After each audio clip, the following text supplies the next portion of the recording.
날씨가 이제 더워지고 또 장마가 시작되는데 여러분 이 7월 8월 영육에 강건함 주시고 한 분도 어려움 없이 여름을 잘 날 수 있고 또 우리 특별히 우리 어르신들에게 한 분 한 분 강건함의 복을 주시기를 주의 이름으로 축복합니다.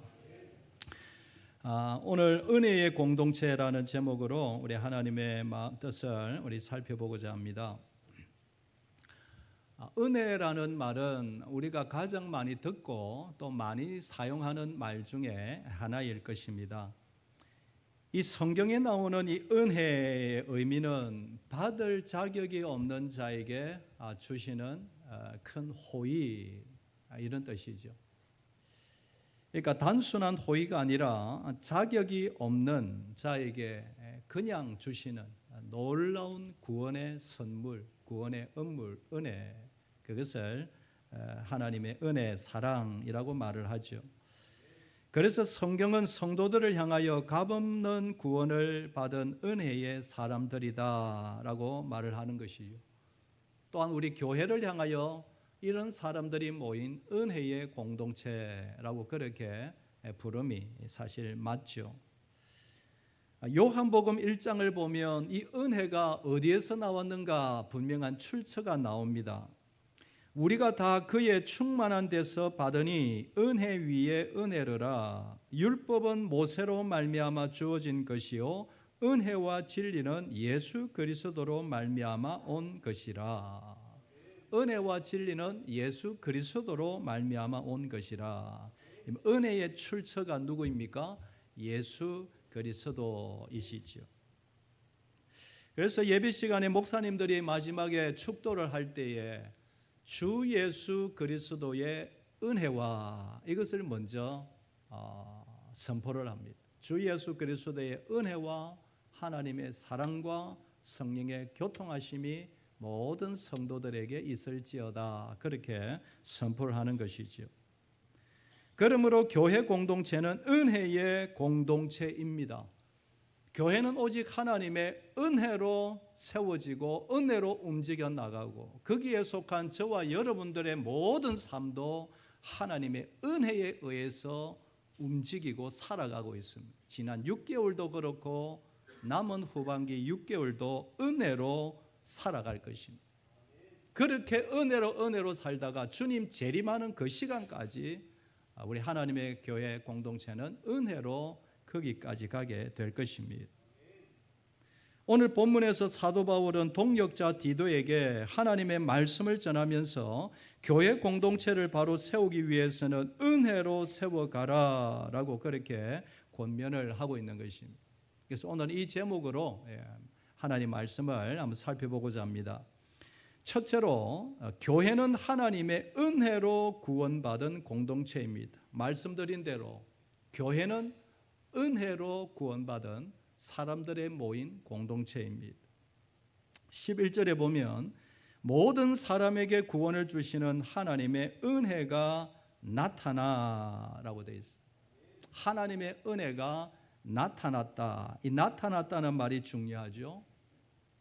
하나님의 은혜라고 말을 할 때는 어떤 감정이나 어떤 말이나 어떤 분위기가 아니고 실제로 역사적인 시간 속에서 예수 그리스도를 통하여 실제로 나타났다라는 것입니다. 이게 중요한 은혜의 속성입니다. 그 나타나신 결과가 무엇입니까? 14절이죠. 그가 우리를 대신하여 자신을 주심은 모든 불법에서 우리를 속량하시고 우리를 깨끗하게 하사 선한 일을 열심히 하는 자기 백성이 되게 하려 하심이라. 우리의 모든 구원의 모든 것이 다 담겨 있죠. 하나님의 은혜가 예수 그리스도로부터 말미암아 나타나서 우리를 모든 죄, 영혼부터 영혼까지 우리의 죄를 다 깨끗하게 속량하시고 하나님의 자녀로 부르셔서 목표가 무엇입니까? 목적이 무엇입니까? 선한 일을 열심히 하는 자기 백성, 친백성이 되게 하시는 것. 그러므로 우리 성도들의 모든 삶의 근거는 하나님의 은혜입니다. 그래서 저와 여러분의 삶 속에 반드시 고백되어야 할 고백은 모든 것이 거저 주시는 하나님의 은혜입니다. 하나님의 선물입니다. 여러분 한번 따라해 볼까요? 모든 것이 거저 주시는 하나님의 선물입니다. 이 고백이 나와야 진짜 거듭난 하나님의 자녀가 되는 것입니다. 우리의 가정도, 직장도, 하루하루의 시간도, 우리의 건강도 모든 것이 다 하나님의 은혜의 선물입니다. 여러분 마음을 점검해 보시길 바랍니다. 이것이 여러분에게 정말 아멘이 되고 계십니까? 나의 건강도, 내 자녀들도, 내 남편, 내 아내도, 내 시간도, 오늘 하루의 삶도, 내 남은 일생도, 나의 강함도, 나의 약함도 다 하나님의 은혜요. 하나님이 주관하시고 계신다. 이것이 여러분에게 정말 믿어지시고 아멘이 되십니까? 앞으로 목장이 전환되면 우리가 성경대로 할 것입니다. 물론 우리가 이때까지 대일교회가 성경대로, 특별히 고신교단의 정신답게 코람데오 정신으로 말씀대로 우리가 살아왔습니다. 말씀 그대로 성경에 있는 대로 모이고, 성경에 있는 대로 기도하기에 힘쓰고, 성경에 있는 대로 말씀을 배울 것입니다. 목장 그래하고 별다를 것 없습니다. 성경대로 하는 것이, 우리의 선배들이 그러했듯이 성경대로 하는 것입니다.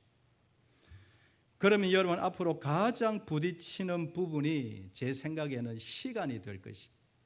우리의 현실과 부딪힐 것입니다. 제가 앞으로 올 후반기부터 내년에 제가 가장 많이 들을 말이 뭘까? 목사님 시간이 안 돼요.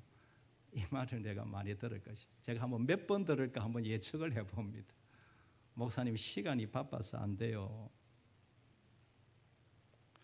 진짜 우리의 고백은 바쁠 때 증명이 됩니다. 모든 것이 하나님의 은혜입니다. 시간도, 물질도, 건강도, 내 에너지도 모든 것이 하나님의 은혜입니다. 그 고백이 진짜로 목장 소그룹으로 전환이 되면 그게 증명이 될 겁니다. 여러분 제가 노회 서기를 했을 때가 수년 전에, 그래서 이제 노회장으로 맞춰서 몇 년 지났습니다만 제일 바쁠 때가 서기 때였습니다. 70교회를 돌아보고 총회에서 오는 공문을 다루고 매번 모여야 하고 또 노회장과 같이 의논해야 되니까 제 시간이 사실은 없었습니다. 다 마치고 돌아오면 밤 8시, 9시 그때부터 이제 설교 준비하고 뭐 어쩔 수 없죠. 제가 노회 서기를 하는 동안, 임원을 하는 동안 하나님 우선순위를 일단 노회를 섬기는데 제가 우선순위를 두겠습니다. 우선순위 정하니까 시간 계획이 짜지고 좀 늦게라도 설교 준비하고 다 돌아가는 거예요. 여러분 재미있고 신나는 것 하면 합니까 안 합니까? 아무리 바빠도 골프 좋아하는 사람은 밤 11시가 되고 치러 간다며요. 아무리 피곤해도 새벽에 일어나서 축구 좋아하는 사람은 축구하러 간다며요. 생각의 문제예요. 정신의 문제예요. 마음의 문제예요. 우선순위의 문제인 것입니다. 오늘 맥주 감사절 여러분 한 주 동안 감사함이 여러분 있으셨습니까? 지난 6개월 살아온 것이 하나님의 은혜입니다 하면 여러분 액수에 상관없이 여러분 정말 감사 헌금 봉투가 준비되고 감사한 마음이 예배 시간에 담겨져 계십니까? 무슨 대가를 바라거나 목적이 있어서 감사하는 것이 아니라 그저 하나님 은혜입니다. 교회에서 하는 모든 사역과 모든 봉사일도 마찬가지입니다. 하나님의 은혜에 감사함으로 하는 것입니다. 그 제가 언제나 죄송하죠. 목사는 교회에서 사례를 받기 때문에 늘 죄송하죠. 감사함으로 봉사하고 우리 모든 성도님들은 감사함으로 희생하고 감사함으로 손해보는 것 아닙니까? 그런데 저는 사례를 받고 합니다. 늘 죄송하죠. 교회 안에는 믿음 좋은 사람도 있고 연약한 사람도 있습니다. 앞에서 봉사하는 분도 있고 뒤에서 조용히 기도하는 분들이 있습니다. 건강하게 잘 사시는 분들도 있고 그러지 못한 분들도 있습니다. 교회 안에는 유대인도 있고 헬라인도 있고 로마인도 있고 이방인도 있고 귀족도 있고 노예도 있습니다. 그 다양한 가운데 공통된 특징이 뭡니까? 뭐가 우리를 하나로 묶어줍니까? 우리는 다 지옥 갈 사람들인데 하나님이 거저 주시는 은혜로 구원받아 그저 하나님의 자녀된 것, 그것 외에 우리에서 여러분 자랑할 게 뭐가 있겠습니까? 그런 자세로 교회 오면 서로 비교할 것 없고 경쟁할 필요도 없고 자랑할 것도 없고 그저 사랑하고 그저 손을 잡아주며 그저 섬기고 싶은 마음만 드는 것입니다. 여러분, 앞으로 성경적인 속으로 목장으로 전환되면 목장의 모습도 이러해야 할 것입니다. 뭐 자랑할 게 뭐가 있습니까? 뭘 자랑하겠습니까? 자랑하면 약함을 자랑하고 아픔을 자랑하고 내 눈물을 자랑하고 그러면 서로 긍휼히 여기는 그런 모임. 우리는 하나님의 은혜가 없이는 하루도 살 수가 없습니다. 그런 자세로 서로 축복하고 기도하는 모임, 오직 하나님만 의지하는 모임, 그것이 바로 성경적 속으로 목장이 되어야 할 줄 믿습니다. 여러분, 우리 모두 여기까지 은혜로 왔는데 앞으로도 계속해서 우리 대일교회가 은혜 충만한 교회 되기를 주의 이름으로 축복합니다. 또 한 가지는 이 은혜의 중요한 특징은 교회는 하나님의 은혜로 변화되어 가는 공동체다라는 것을 기억해야 합니다. 은혜는 우리를 아름답게 변화시켜 간다라는 것이. 여러분, 12절과 13절을 제가 다시 한번 읽어보면 우리를 양육하시되 경건하지 않는 것과 이 세상 정욕을 다 버리고 신중함과 의로움과 경건함으로 이 세상에 살고 복스러운 소망과 우리의 크신 하나님 우리 구주 예수 그리스도의 영광이 나타나심을 기다리게 하셨으니, 여기서 중요한 단어가 있죠. 하나님의 은혜가 나타나면 우리를 뭐 하십니까? 양육하신다라는 표현입니다. 은혜가 나타나면 우리를 구원의 백성으로 만들 뿐만 아니라 일생 다하도록 우리를 뭐 하십니까? 양육하십니다. 우리를 가르치고 훈련시켜서 하나님의 장성한 자녀로 길러가는 것이 하나님의 은혜입니다. 여러분, 우리가 평생 이 은혜라는 말을 듣는데 은혜의 속성을 잘 알고 신앙생활을 하셔야 합니다. 은혜 받았다, 나는 예수님을 믿고 구원받았다, 거기서만 그치는 것이 아니라 이 은혜는 우리를 계속해서 가르치고 다듬고 훈련하고 변화시키는 것이 하나님의 뜻인 것입니다. 그래서 여러분, 하나님의 은혜는 마음에만 임하는 것이 아니라 삶에 나타나는 것이 하나님의 은혜인 줄 믿으시기를 바랍니다. 은혜가 임하면 하나님이 기뻐하시는 일에 관심이 갑니다. 큰 일은 못해도 하나님이 기뻐하시는 일에 자꾸 관심이 갑니다. 하나님이 싫어하시는 일에 어떨 때는 막 실정이 납니다. 이거 아니다. 버리고 또 버리고 계속해서 버리는. 여러분, 12절에 그것을 말씀하죠. 버릴 것과 살아갈 방식을 함께 말합니다. 12절 보면 우리를 양육하시되 경건치 않은 것과 이 세상 정욕을 다 버리고 신중함과 의로움과 경건함으로 이 세상에 살고. 은혜가 임하면 처음에는 모르지만 가면 갈수록 취해야 할 것, 버려야 할 것, 이게 선명하게 들어옵니다. 처음에는 쉽지 않지만 계속 훈련해 나가면 여기에 자유함이 있습니다. 여러분, 처음에 여러분 자전거 타실 때에 처음에 뭐 어릴 때 타신 분, 어른 돼서 시작하신 분이 있었는데 처음에는 막 넘어지죠. 이거 어떻게 이걸 타냐? 넘어지고 무릎 까이는데 뒤에서 누가 딱 잡아주고 어느 순간에 가면 혼자 달립니다. 연습이 되면 이 골목 저 골목 여러분 자유롭게 다니는 것 아니겠습니까? 은혜가 임하면 자전거 타듯이 익숙해지면 내 속에 자유함이 있습니다. 완벽하다는 말이 아니고 하나님이 이걸 좋아하시구나, 하나님은 이걸 싫어하시구나 선명해집니다. 그렇게 살면 어디까지 나아갑니까? 13절에 보면 복스러운 소망과 우리의 크신 하나님 구주 예수 그리스도의 영광이 나타나심을 기다리게 하셨으니, 오늘만 아니고 내일도 우리의 남은 생에 주님 재림하시는 그날까지 계속해서 우리를 붙들고 강하게 하고 힘있게 하고 조금 지치다가도 다시 한번 새롭게 하고 일으키고 기쁨과 자유함으로 끝까지 우리를 살게 하는 것이 하나님의 은혜인 줄 믿습니다. 그러므로 예배 시간에 혹은 이런저런 시간을 통하여 은혜를 받았다면 나의 삶에 조금씩 변화가 일어나야 합니다. 감사함이 일어나고 사랑이 일어나고 자유함이 내 안에 일어나야 합니다. 하나님의 은혜가 임하면 다른 사람들을 대하는 태도가 조금씩 달라집니다. 남을 나보다 낫게 여깁니다. 지난주 말씀드린 처럼 저 한 분 세우기 위해서 하나님이 70년을 기다려서 저분을 이렇게 세워오셨다. 그것 생각하면 귀하지 않는 분이 한 분도 없습니다. 섬기고 싶은 마음이 일어납니다. 은혜가 임하면 먼저 가족에서부터 자세가 달라집니다. 아내를 대하는 태도, 남편을 대하는 태도가 달라지게 되어 있습니다. 부족하지만 예수님처럼 섬기려는 모습이 나타나는 것입니다. 그럼 여러분, 은혜 받았다라는 것은 말로만 하는 것이 아니라 실제의 삶에서 나타나는 하나님의 능력임을 다시 한번 믿으시기를 바랍니다. 제가 말씀을 전하고 나면 어떨 때는 몇 분이 참 목사님 은혜 받았습니다. 참 감사하죠. 아이고 제가 이렇게 어설퍼도 이렇게 말을 직접 이렇게 참 표현한다는 게 쉽지 않죠. 그런데 목사님 은혜 받았습니다. 참 감사하죠.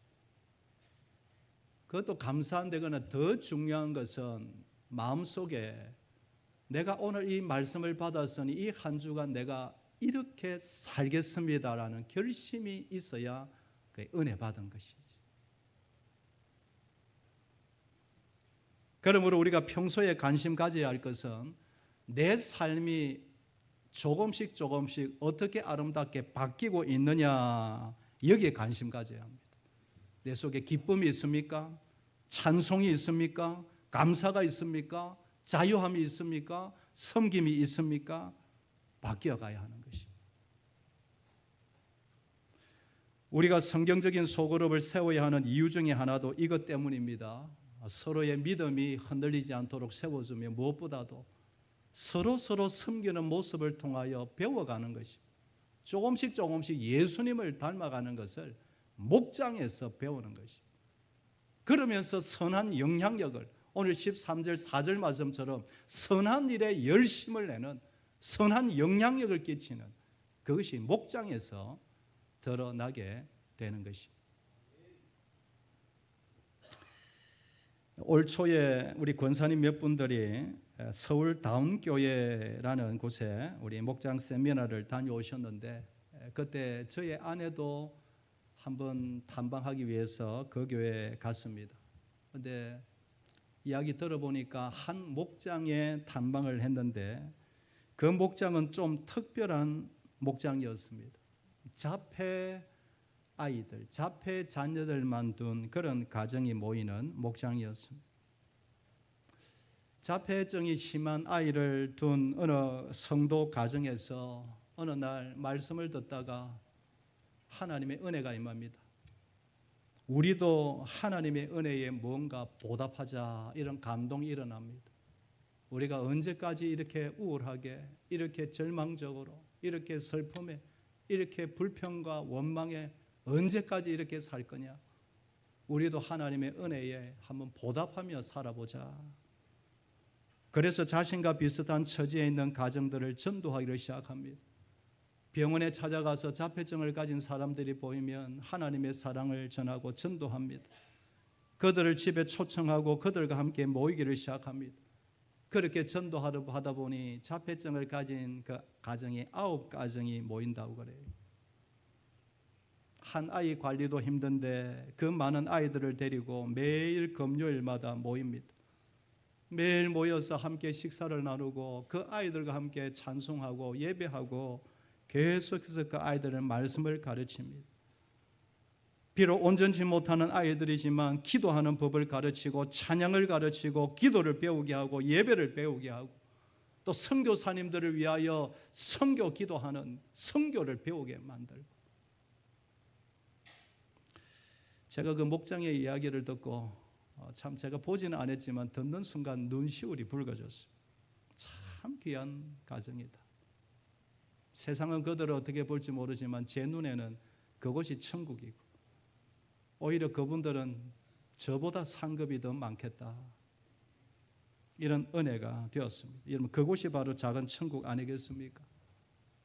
힘들고 고통스럽지만 하나님의 뜻에 그 은혜의 순종함으로 그 한 부부를 통하여 그 힘들어하는 가정들을 모으고 위로하고 격려하고 예수 믿게 만들고, 그냥 남들에게 인정받지도 못하고 살아갈 그 아이들을 예배를 가르치고 기도를 가르치고 선교를 가르치고 말씀을 가르치고,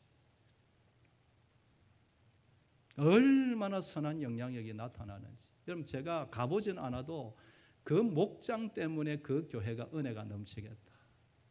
여러분, 그 목장 앞에 그 분 앞에 누가 여러분 바빠서 나는 못해요, 사치죠, 핑계죠. 여러분, 14절을 보면 우리가 왜 예수 믿는가라는 것을 우리에게 알려줍니다. 선한 일을 열심히 하는 자기 백성이 되게 하려 하십니다. 왜 우리를 속량하시고 구원하셨느냐? 그냥 예수 믿고 어린아이 상태로 그냥 머물러 있는 것이 아니라 장성하여 선한 일에, 하나님이 기뻐하시는 일에 열심을 하는 하나님의 장자, 하나님의 자기 백성이 되게 하심이다. 성도의 인생 목적을 여기서 분명하게 말씀하는 것이. 예수 믿는 목적이 뭐뇨? 예수 믿고 천국만이 아니고 하나님이 기뻐하시는 일에 열심을 내는 하나님의 장자로 세우기 위함이다. 하나님의 은혜는 말로만 그치지 않습니다. 반드시 행동으로 나타나야 합니다. 여러분, 이 한 주간, 이런 한 주간 되기를 소망합니다. 어려운 사람 보면 이상하게 손을 잡아주고 싶고, 누가 아프다 그러면 눈물로 기도하는 마음이 일어나고, 여러분, 은혜를 받으면 반드시 나도 모르게 선한 일들이 내 속에서 일어나는 것입니다. 은혜를 받았다고 하면서도 시간 없어요, 나는 못해요, 우리는 안 돼요. 여러분, 죄송하지만 제가 볼 때는 불신앙이며 핑계에 지나지 않습니다. 그러면 모든 것이 다 하나님의 은혜입니다. 생명도 시간도 물질도 은혜입니다. 그는 그냥 허공에 떠도는 고백이 될 수밖에 없는 거죠. 여러분, 말씀을 정리합니다. 사랑하는 여러분, 우리는 하나님의 큰 은혜를 입은 은혜의 사람들임을 다시 한번 기억하시고 믿으시기를 바랍니다. 은혜라는 것은 말로만 그치지 않습니다. 마음의 감동으로만 그치는 것이 은혜가 아닙니다. 이 은혜는 우리를 평생에 양육합니다. 그래서 선한 일을 통하여 크든 작든 선한 능력을 나타내게 만드는 것이 하나님의 은혜인 줄 믿습니다. 이 한 주간도 하나님의 은혜의 손길이 우리 속에 충만하여 나도 모르게 그것이 가족에게, 이웃들에게 조금씩 흘러보내는 그런 복된 한 주간 되기를 주의 이름으로 축복합니다.